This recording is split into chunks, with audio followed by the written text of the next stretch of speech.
Multiple sounds of vowel E. Second sound of vowel ఈ అనే అచ్చు యొక్క రెండో శబ్దం. పిల్లలు, ఇప్పటి వరకు మనం ఈ యొక్క మొదటి శబ్దం ఏ నేర్చుకున్నాము. ఇప్పుడు మనము ఈ యొక్క రెండో శబ్దం ఏమిటో చూద్దాం. అదేంటంటే ఆ. జాగ్రత్తగా వినండి.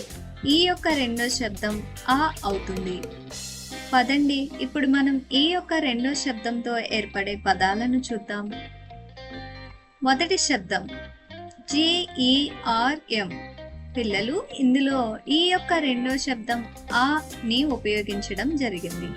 అందుకే GERM ని జర్మ్ అని పలకాలి. జర్మ్ అంటే సూక్ష్మక్రిమి. అదేవిధంగా HERD, దీనిని మనం హార్డ్ అని పలకాలి. హార్డ్ అంటే పశువుల మంద అని అర్థం. పిల్లలు, ఈ యొక్క రెండో శబ్దం ఆ అవుతుంది. ఇప్పుడు మనము ఆ శబ్దంతో ఏర్పడే మరికొన్ని పదాలను చూద్దాం. PER ని పర్ అని పలకాలి. అలాగే HERB హర్బ్ అని పలకాలి. అలాగే VERB వర్బ్ అని పలకాలి.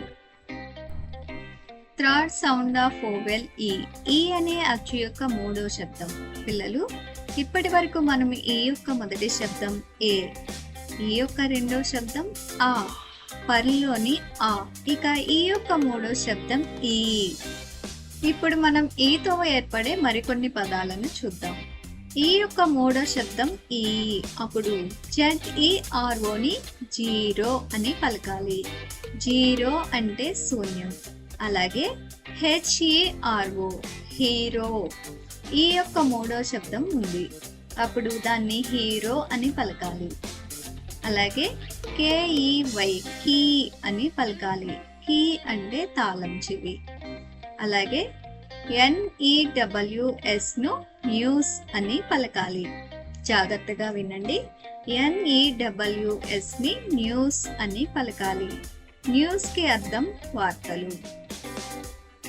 పిల్లలు, ఇప్పుడు మీకు EWతో వచ్చే ఊ అనే శబ్దంతో ఏర్పడే పదాల గురించి చెప్తాను. CHEWని చ్యూ అని పలకాలి. TREWని ట్రూ. CREWని క్రూ అని పలకాలి. TREWని ట్రూ.